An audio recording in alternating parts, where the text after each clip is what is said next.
ओम गणेभ्यो गणपतिभ्यो नमो नमो। व्रातेभ्यो व्रातपतिभ्यो नमो नमो।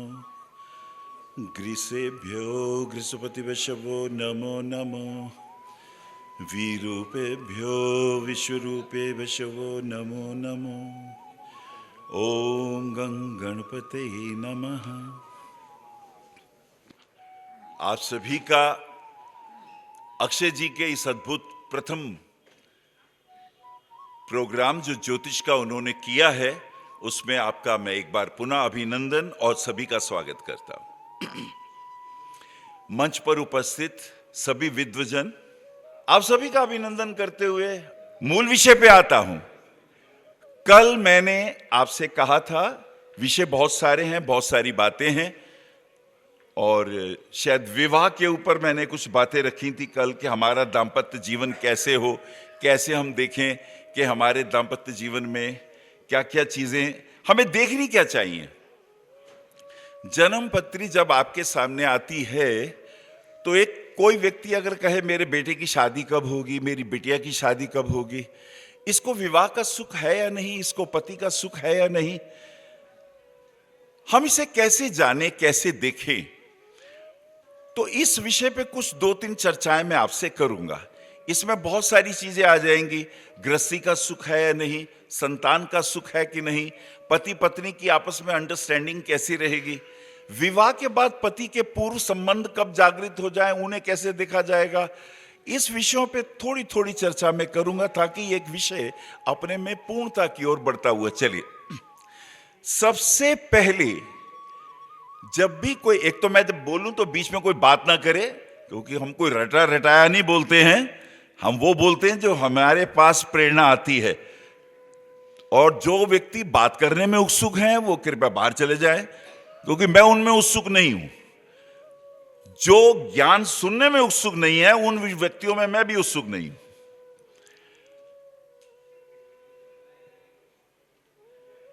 पराशर ऋषि क्या कहते हैं, बोले जब भी कोई जन्मपत्री सामने आए तो आपने क्या करना है। किसी ने कहा जी ये देखिए मेरा बेटा जवान हो गया है या बेटी बड़ी हो गई, इसका मुझे विवाह करना है। तो पहला सूत्र ये है, क्या ये बच्चा विवाह करने में इच्छुक है या नहीं, पहले आप ये देखें। घर वाले चाहते हैं विवाह हो जाए, पिताजी चाहते हैं विवाह हो जाए, घर वाले, पर लड़का या लड़की भी चाहती है कि नहीं, हम इसे कैसे देखेंगे। तो जन्म पत्री का जो लग्नेश है यह सबसे महत्वपूर्ण सूत्र है। आप ये देखिए लग्नेश की स्थिति क्या है। लग्नेश इस बात की घोषणा करता है कि यह व्यक्ति विवाह में इच्छुक है या नहीं। अच्छा, इस लग्नेश को देखना हो तो इसके और बहुत सारे मापदंड हैं, बहुत महत्वपूर्ण मापदंड है। विवाह के दृष्टिकोण से आपको D9 चार्ट भी खोल लेना चाहिए, क्योंकि विवाह में यह व्यक्ति उत्सुक है या नहीं यह घोषणा D9 चार्ट करेगा। लगन में आपके गुरु बैठा है, लगन कुंडली में शुक्र है, बुध है, आपको लगता है तो बड़ी अच्छी पत्री है, लेकिन D9 में जाके देखिए कि लग्नेश जो जन्म कुंडली का है उसकी D9 कुंडली में क्या स्थिति है। क्या वो D9 कुंडली में छठे, 8वें, 12वें या कहीं ऐसे त्रिखड़ाए में या त्रिक भाव में तो नहीं है। जन्म कुंडली में तो वो उच्च का था, जन्म कुंडली में तो गुरु भी था, जन्म कुंडली में तो शुक्र भी था, जन्म कुंडली में तो बुध भी था केंद्र में, लेकिन इसका विवाह नहीं हो रहा। तो D9 में देखिए, अगर वो त्रिक भाव में है, त्रिखड़ाए में है, त्रिक भाव 6, 8, 12 को कहते हैं, और जो त्रिखड़ाए होता है वो 3, 6 और 11वें भाव को कहते हैं। एक उपचय भाव होता है उसे 3, 6, 10, 11 कहते हैं। इसमें 10वां भाव महत्वपूर्ण है। त्रिखड़ाए के पास 10वां भाव कर्म का भाव नहीं है। अगर लगन कुंडली में उसकी स्थिति अच्छी है पर D9 में वो 6, 8, 12 में है या पाप प्रभाव में है। अच्छा, पाप दृष्टियों का बड़ा मूल्य है। अगर पाप ग्रहों की, अशुभ ग्रहों की दृष्टियां पड़ रही हैं तो विवाह में देरी होती है, उस व्यक्ति का मन ही नहीं करता। लगन कुंडली का श्रेष्ठ ग्रह नवांश कुंडली में अगर त्रिक भाव या त्रिखड़ाय में चला गया है तो इसका विवाह में मन नहीं कर रहा है, ये सोच नहीं पा रहा है मैं क्या करूं। और कहीं लगन कुंडली में वो द्विस्वभाव राशि हुई तो ये सोचता है should I do, should not do.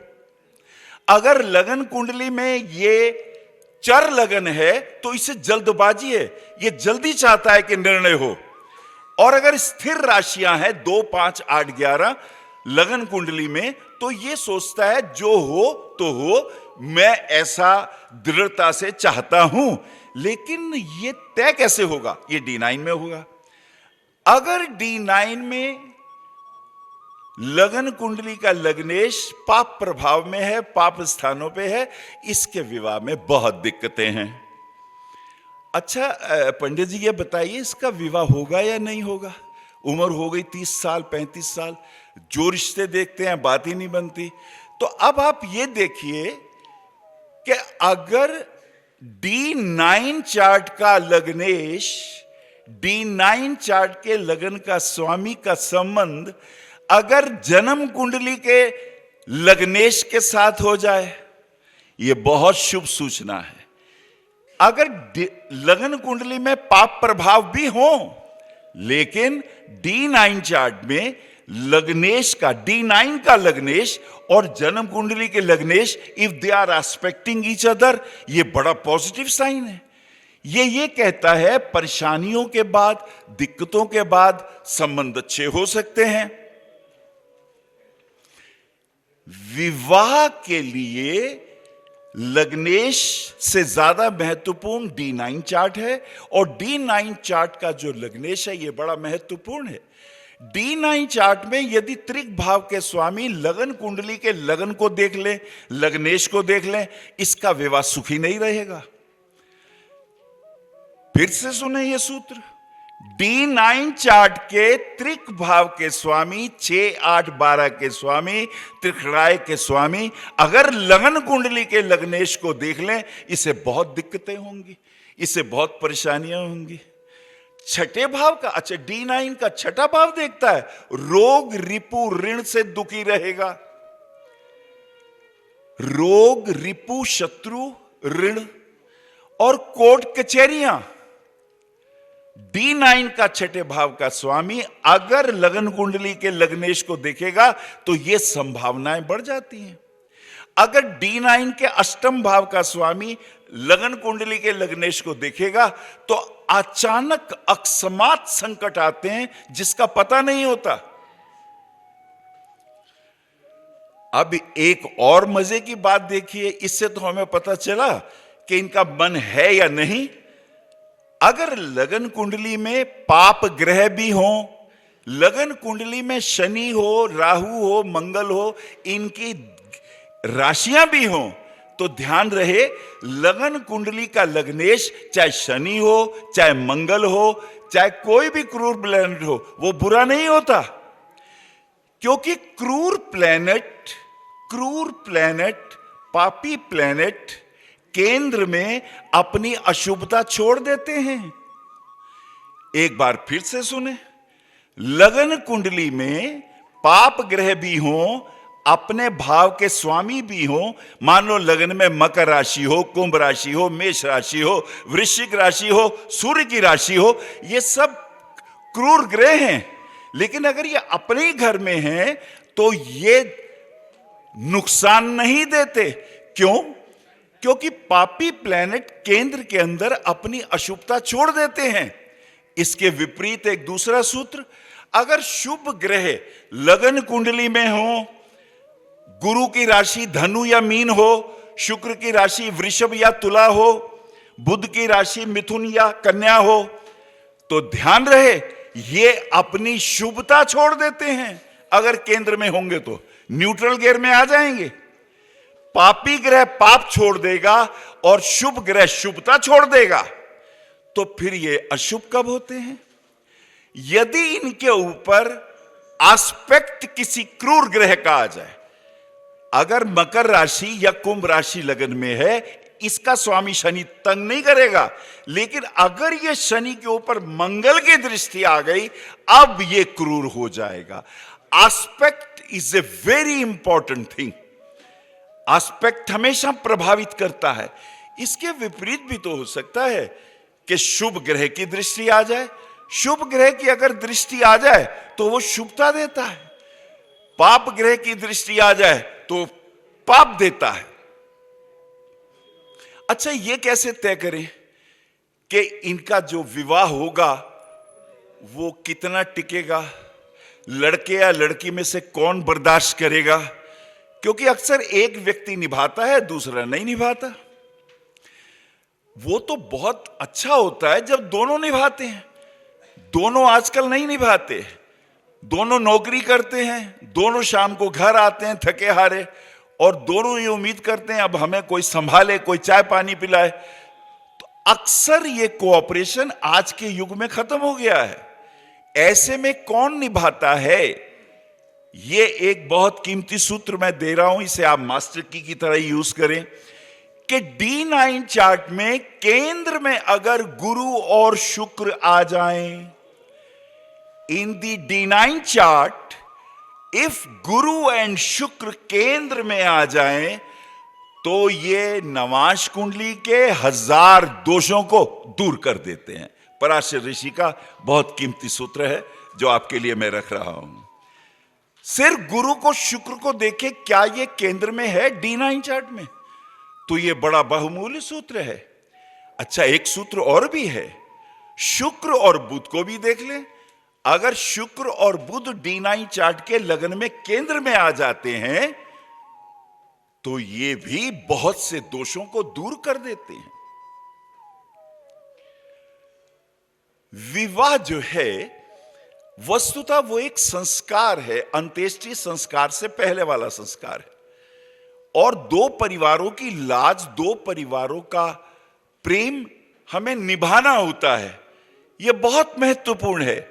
आजकल धैर्यहीनता इतनी बढ़ गई है कि कोई भी आदमी बर्दाश्त नहीं कर पाता। तो कौन कर पाता है बर्दाश्त? यह कैसे पता चले? पति पत्नी की कुंडली में कौन निभा रहा है, यह हमें कैसे पता चले? तो सिर्फ एक काम देखिए कि जन्म पत्री का चतुर्थ भाव सुख का भाव है। पराशर उस ऋषि उसे भाग्य से चिंता, भाग्य से जोड़ते हैं चतुर्थ भाव को। हम तो नवम ही समझते हैं, पर चतुर्थ भी बहुत कीमती है। वो एक कमाल की बात कहते हैं, बोले जो स्ट्रेंथ देता है, चलिए एक सूत्र नोट करिए, किसी भी रिलेशनशिप की स्ट्रेंथ कौन देता है? चाहे पति पत्नी हो, चाहे पिता पुत्र हो, चाहे मां बेटा हो, चाहे आपके बॉस के साथ आपके संबंध हो, ये कौन स्ट्रेंथ कौन देगा? फाइनली कौन संभालेगा? वो कौन सा प्लेनेट है? सूर्य और शनि की दोनों के बीच में एक प्लेनेट है जो सूर्य के साथ है, उसे मंगल कहते हैं। मंगल का एक ही काम होता है, वो स्ट्रेंथ देता है। अगर आपकी जन्म कुंडली के D9 चार्ट में मंगल चतुर्थ से केंद्र में है, तो ये व्यक्ति रिश्ता निभाएगा, आखिर तक निभाएगा। ये डिवोर्स के विरोध में होगा। अगर दोनों में नहीं भी बन रही, तो यही व्यक्ति रिश्ता निभाने वाला है जिसका मंगल D9 चार्ट में चतुर्थ से अशुभ स्थानों में नहीं होना चाहिए।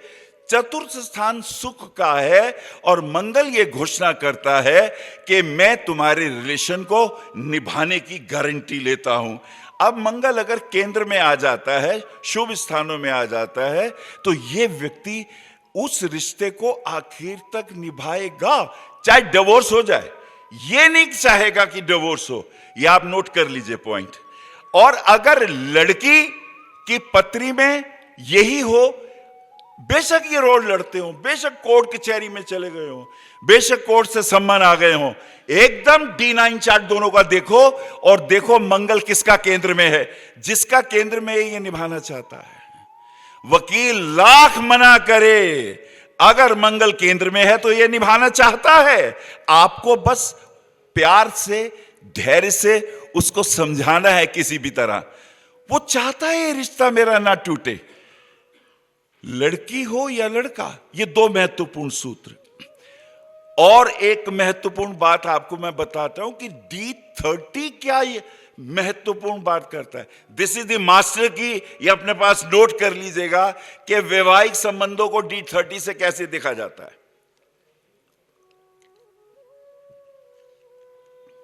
अक्षय जी ने कहा था तुसी आना जरूर है और सूत्रों देने ने जेड़े अनुभव दे होन। तो अक्षय जी मैं अपना वायदा निभा रहा हूं। D30 is a very important chart. D30 का क्या मतलब हुआ? मेष लगन से लेकर, खीमराज ने कहा था मेष लगन शुरू हो गया तो चलो मेष से ही बात करते हैं। मेष लगन से लेकर मीन लगन तक 12 भाव हो गए। एक आवृत्ति और करो तो 12 और 12 24 हो गए। 24 में 6 जोड़ दो तो क्या हुआ? तो मतलब कुंडली के छठे भाव की बात कर रहा हूं मैं। Are you understanding? D30 किसके लिए होता है? 6 हाउस की ये बात हो रही है। 6 हाउस की मैं बात कर रहा हूं। 6 हाउस 12वें का पत्नी के घर का या पति के घर का व्यय स्थान है। उस विवाह का व्यय स्थान है, उस विवाह का हानि स्थान है। D30 is very important. अब एक और चेकिंग करो। अगर D30 चार्ट जो अकस्मात रोग, रिपु, ऋण, कोर्ट कचहरी, तलाक, डिवोर्स, जेल यात्राएं, क्योंकि 12वां भाव को देखता है वो, इतने सारे खतरनाक चीजें लेके बैठा हुआ है। D30 से देखो आपका वैवाहिक जीवन कैसा गुजरेगा। अगर D30 का लग्नेश, D30 का लग्नेश शुभ ग्रहों से एस्पेक्टेड है, वहां बुध, गुरु या शुक्र की राशियां हैं। D30 का लग्नेश यदि बुध, गुरु, शुक्र की सौम्य ग्रहों की राशियों से संबंधित है और आपकी लगन कुंडली में भी यही राशियां हैं, तो विवाह बहुत सुखपूर्वक गुजरेगा। D30 से इसे चेक करिए, D30 से चेक करिए। और अगर D30 का छठा भाव, D30 का अष्टम भाव, D30 का 12वां भाव, D30 का तीसरा भाव, अगर इनके घरों के स्वामी, इस घरों की राशियों के अधिपति तुम्हारी लगन कुंडली का लग्नेश बन गया है, इसे विवाह का सुख नहीं मिलेगा। नोट करो, नोट करो ये पॉइंट। D30 का 6, D30 का 8, D30 का 12, ये कष्टदायी हैं। अगर लगन कुंडली में लग्नेश या सप्तमेश इन राशियों से प्रभावित हो तो गारंटी नहीं है सुख मिलने की। ये सारी उम्र लड़ते झगड़ते रहेंगे। और अगर इनके ऊपर पाप ग्रहों का एस्पेक्ट आ गया, शनि, मंगल, राहु या केतु, ये इस जन्म में ग्रह सुख लेके नहीं आए, यहां तक विवाह भी नहीं होता। D30 का 6, 8 एंड 12 के राशियों के स्वामी, इफ दे आल्सो ऑक्यूपाइज, लगन कुंडली के स्वामी के साथ इनका रिलेशन जुड़ जाए, ब्याह तक नहीं होता। कभी कभी हम कहते हैं लड़की बड़ी सोहनी है, मुंडा बहुत प्यारा है, पर पता नहीं है, ब्याह ही नहीं होता। शादी की बात करें तो पता ही नहीं चलता। हम उपाय कर रहे थे लगन कुंडली से, हम उपाय कर रहे थे D9 चार्ट से, D30 को देखा ही नहीं। Is a very important chart जिससे हमें पता चलता है। अच्छा, और सूत्र हैं, देखिए कमाल के सूत्र। D9 चार्ट में अगर 7th और 8th हाउस के स्वामी आपस में एक्सचेंज कर लें, सेवंथ हाउस का लॉर्ड 8th में हो और 8th लॉर्ड का लॉर्ड 7th में हो, ये खल योग है। पराशर ऋषि ने खल योगों की, दैन योगों की चर्चाएं की हैं। तो यह विवाह का सुख खंडित कर देता है। विवाह नहीं होता कभी कभी, और खास करके D9 चार्ट में। लगन कुंडली बहुत अच्छी है और D9 चार्ट के अंदर हम परेशान हो रहे हैं कि वहां 7th और 8th का राशि परिवर्तन योग आ गया। योग तो बहुत सारे हैं, पर मैंने थोड़े से उन योगों की चर्चा करी जिससे आपको पता चले कि पराशर ऋषि ने कैसे कैसे सूत्र दिए हैं।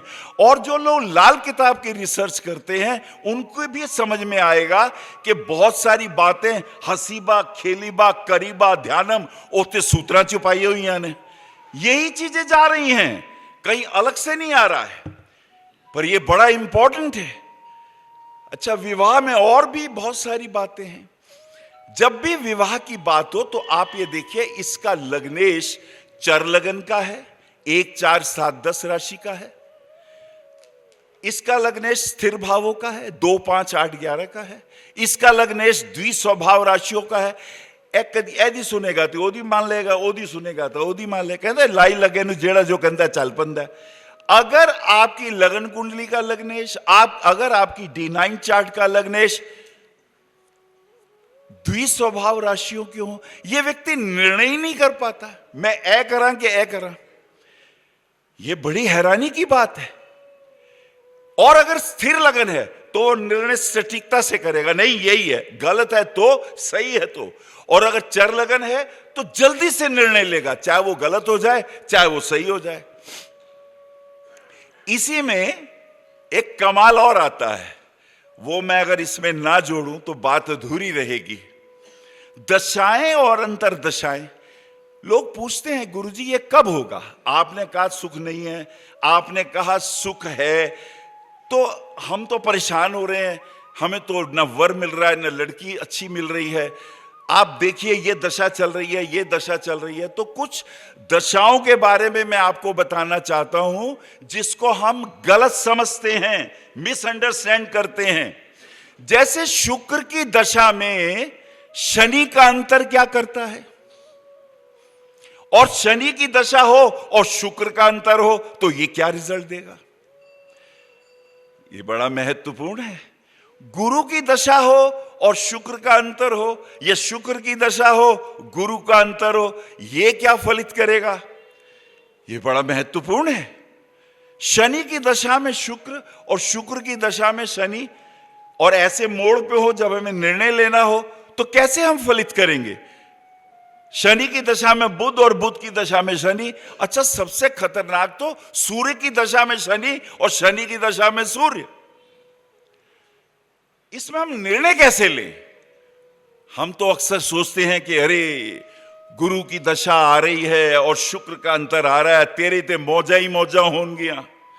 और खास करके धनु लगन और मीन लगन वाले सुन लें, गुरु में शुक्र की दशा हो या शुक्र में गुरु की दशा हो, बैंड बजता ही बजता है। गुरु की धनु लगन हो या मीन लगन हो, इन दो लग्नों के लिए गुरु में शुक्र या शुक्र में गुरु अच्छे फल नहीं देते हैं। आपको तो लगेगा अरे बड़ा बढ़िया समय निकलेगा, बहुत अच्छा होगा। अच्छा, ऐसा क्यों? धनु लगन के अंदर शुक्र 6ठे और 11वें का स्वामी है। शुक्र is not a beneficial planet, having the lordship of 6th house and the 11th house. और ये लग्नेश का शत्रु है, मित्र नहीं है, तो ये दशाएं कष्ट देंगे। अच्छा, मीन लगन में शुक्र तृतीयेश है, अष्टमेश है, वो शुभ नहीं है।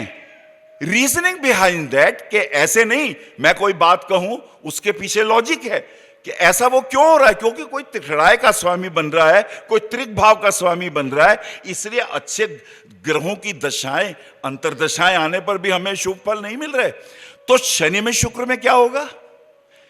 शनि में शुक्र में क्या होगा? क्या आपकी जन्मपत्री में शनि उच्च का है और शुक्र स्वक्षेत्री है, या शुक्र उच्च का है? फिर से सुने, क्या आपकी पत्री में शनि उच्च का है? मिथुन लगन, शनि पंचम भाव में उच्च का, having the lordship of 8th house and 9th house. Shani उच्च का और बोथ आर दी फ्रेंड्स, कैसे रहेगा फलित? और जो शुक्र है, शुक्र का जो प्रभाव है वो एक तो है पंचमेश और एक है द्वादशेश। तो कमाल की बात यह है कि शुक्र पंचमेश है, शनि नवमेश है, त्रिकोण के अधिपति हैं, दोनों परम मित्र हैं। फलित कैसे जाएगा? अगर शनि कमजोर है और शुक्र बलवान है तो शुक्र की दशा में शनि अच्छा फल देगा और शनि की दशा में शुक्र बहुत बढ़िया फल देगा, क्योंकि शुक्र भोगात्मक है। 12वें भाव के सारे भोग और ऐश्वर्य आपको दे देगा शुक्र, क्योंकि वो पंचमेश भी है। और शुक्र 12वें भाव के फलित नहीं देगा, शुक्र पंचम के फलित देगा।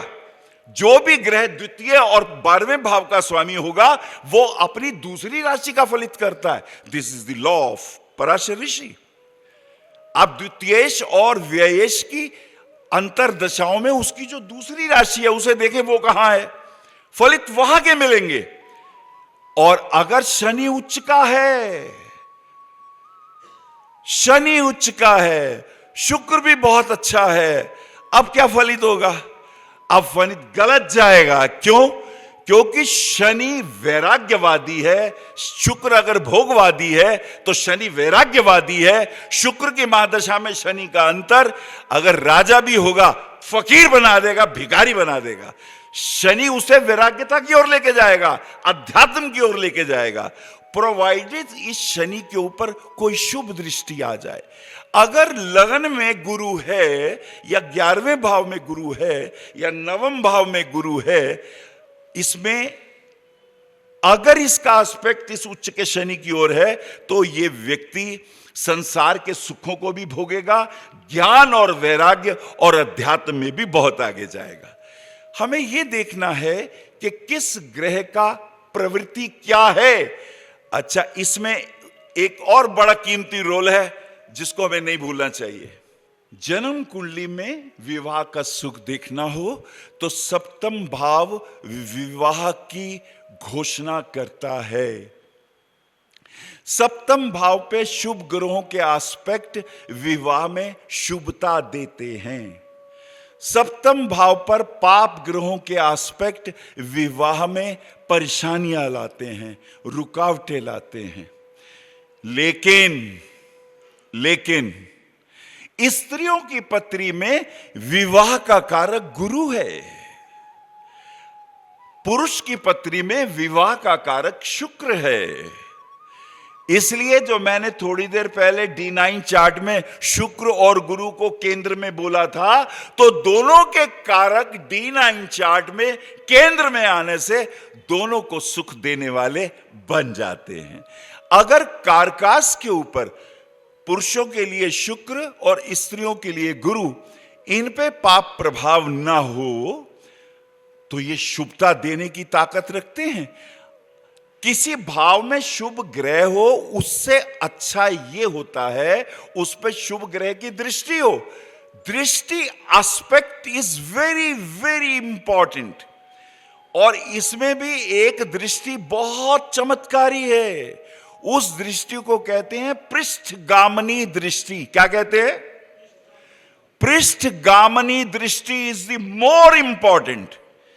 इस पृष्ठगामिनी दृष्टि से अधियोग बनते हैं, लग्न अधियोग बनते हैं, चंद्र अधियोग बनते हैं, सूर्य अधियोग बनते हैं। और इन अधियोगों को D9 चार्ट में देख लेना चाहिए तो और भी चमत्कार हो जाता है।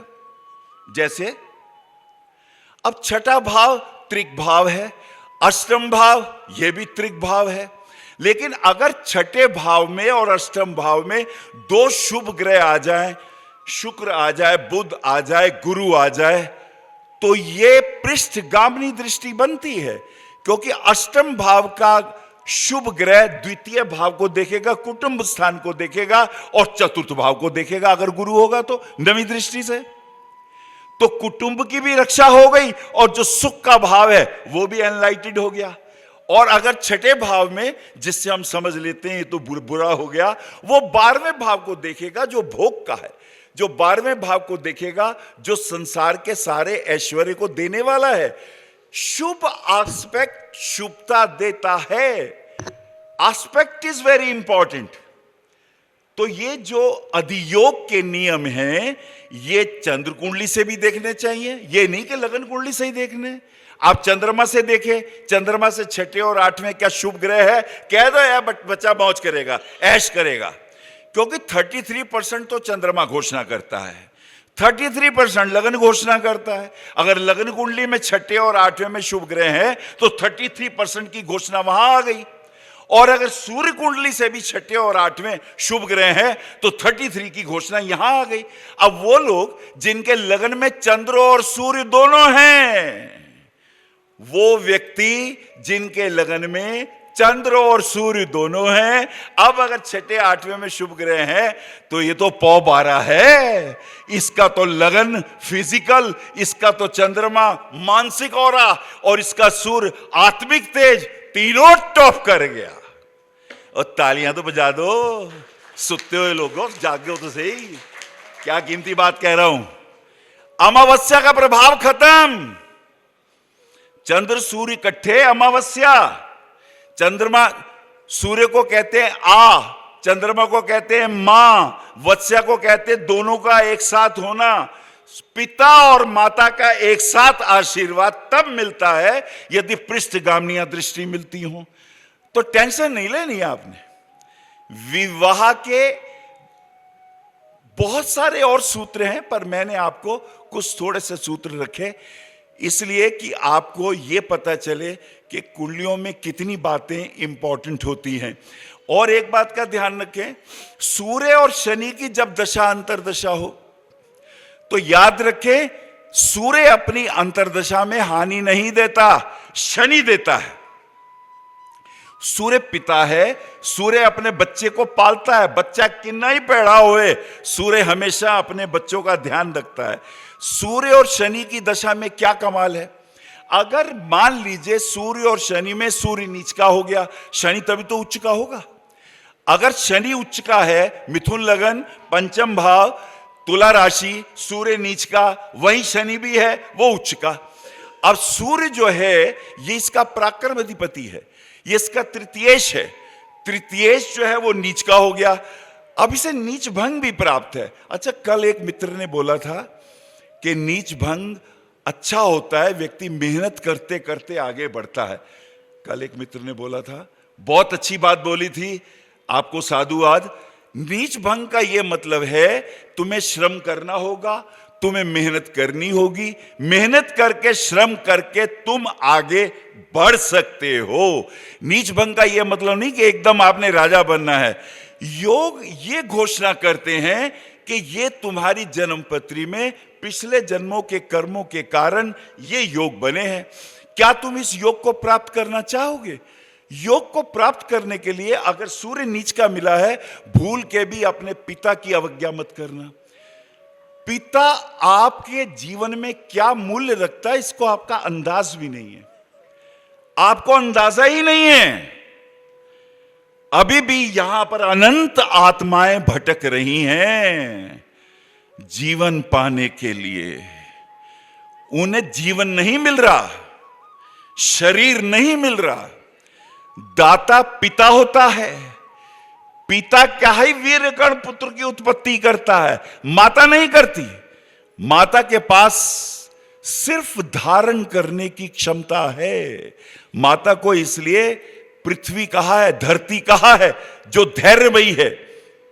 जो क्रोमोसोम पुत्र पैदा करते हैं वो पिता के पास है, एक्स और वाई पिता के पास है, माता के पास सिर्फ वाई है।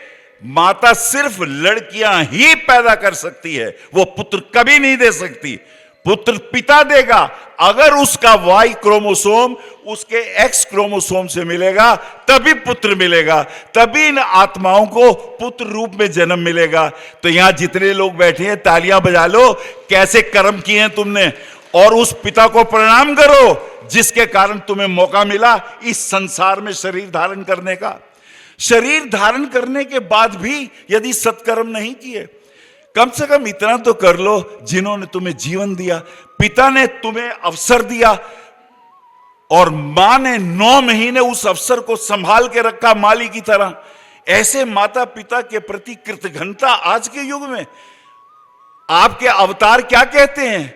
राम जी आते, उनको कहा भी नहीं पिता ने कि तू जंगल में जा, उन्होंने सुन लिया कि मेरी माता को वचन दिया मेरे पिता ने, मेरे पिता का वचन खंडित ना हो जाए, मेरे पिता कहीं शर्मा के मुझसे कह ना पाए, मेरे पिता मुझे कह ही नहीं पाएंगे, मेरे पिता की बात ना खराब हो जाए।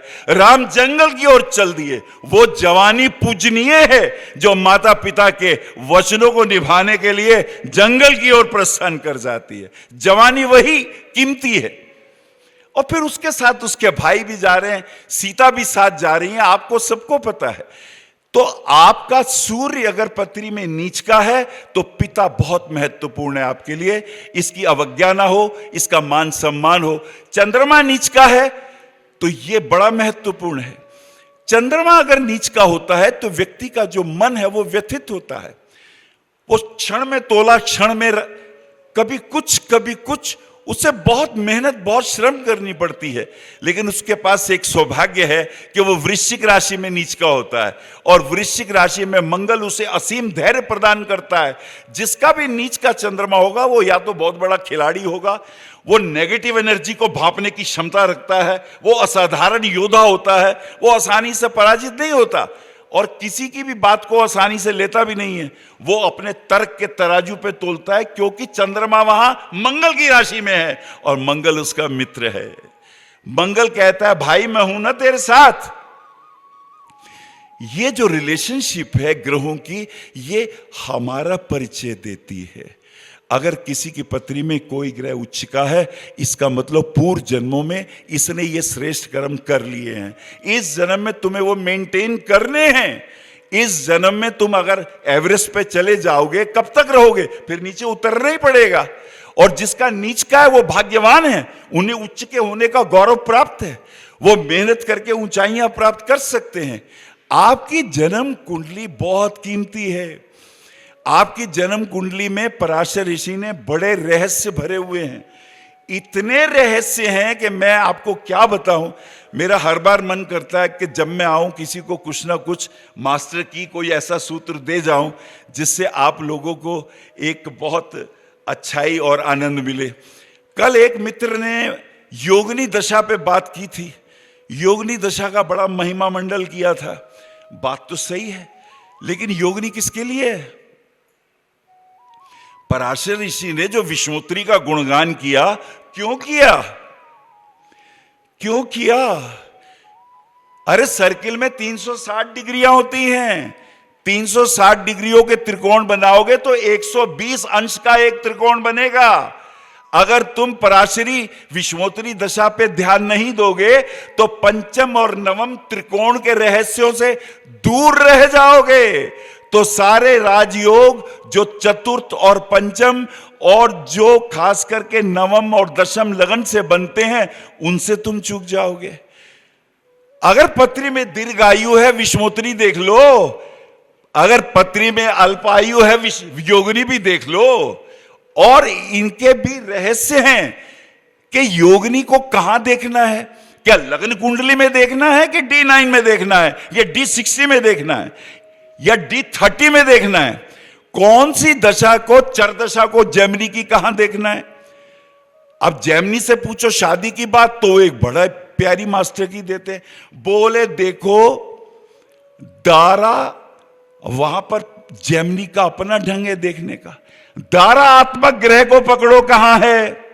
अगर दारात्मक ग्रह 6, 8वें, 12वें D9 चार्ट में है तो इस व्यक्ति को पत्नी का सुख नहीं मिलेगा। ये देखिए जेमिनी के अंदर कितनी खूबसूरत बात। हर ऋषि ने ऐसे ऐसे मोती बिखेरे हुए हैं।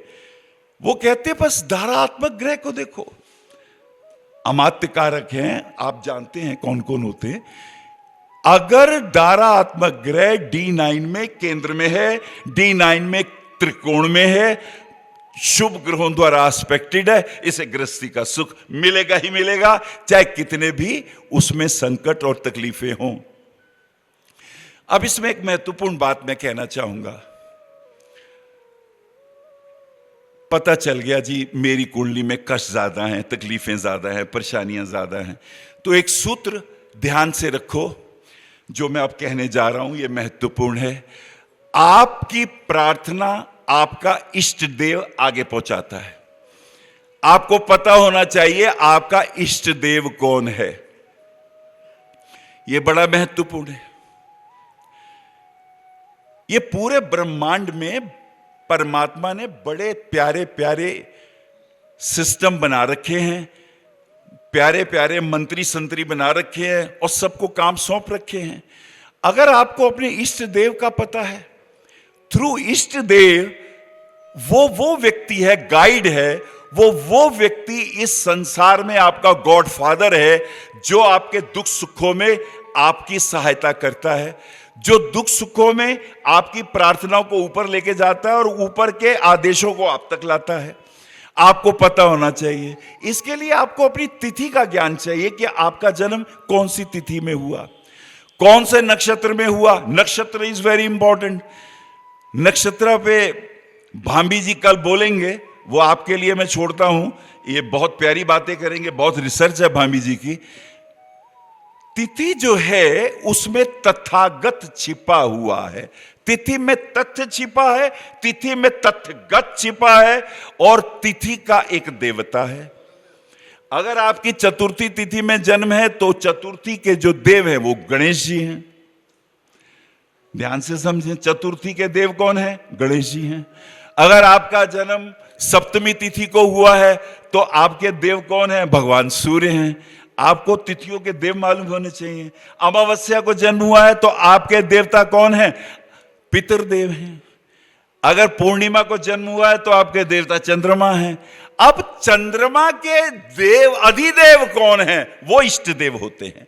अब किसी का रोहिणी नक्षत्र है और रोहिणी नक्षत्र में पता चल गया इसके तो जो डिपार्टमेंट ब्रह्मा जी के पास है, और अगर आपको यह पता चल गया कि आपकी मान लीजिए आपकी तिथि चतुर्थी है, चतुर्थी के देव गणपति हैं, अब गणपति के अधिदेव कौन है ये जानना जरूरी है। वहां से आपके संकल्प, वहां से ली गई आपकी प्रार्थनाएं, वहां से लिए गए आपके मंत्र जाप सब रिजल्ट ओरिएंटेड होते हैं। ये महत्वपूर्ण है। जो तिथियां हैं, तिथियों के स्वामी, स्वामियों के अधिदेवता, वहां से आपके कर्म कांड के अंदर बहुत अच्छे रिजल्ट आते हैं। आपको उसके बारे में पता होना चाहिए। यह बहुत इंपॉर्टेंट है। मेरी बातों को इतने प्रेम से सुना, मैं बहुत अनुग्रहित हूं, और मेरी वाणी से आपको अगर लाभ पहुंचा हो तो मुझे अच्छा लगेगा। मेरी बातों को प्रेम से सुना, बहुत बहुत धन्यवाद, प्रणाम, नमन। आप आचार्य श्री अनिल वत्स जी के आध्यात्मिक प्रवचन, ध्यान व ज्योतिष संबंधी मासिक राशिफल फेसबुक, यूट्यूब, www.astroanilvats.com पर भी देख सकते हैं। For appointment, भविष्य कथन, Monday to Saturday, 11 a.m. to 6 p.m. BE 279, Street number 6, Harinagar, New Delhi 110064. Phone number 98917 39999 98181 89993 981 088 7002 886-000-6030. Website www.bhavishyakathan.com. Acharya Anil Vats @gmail.com.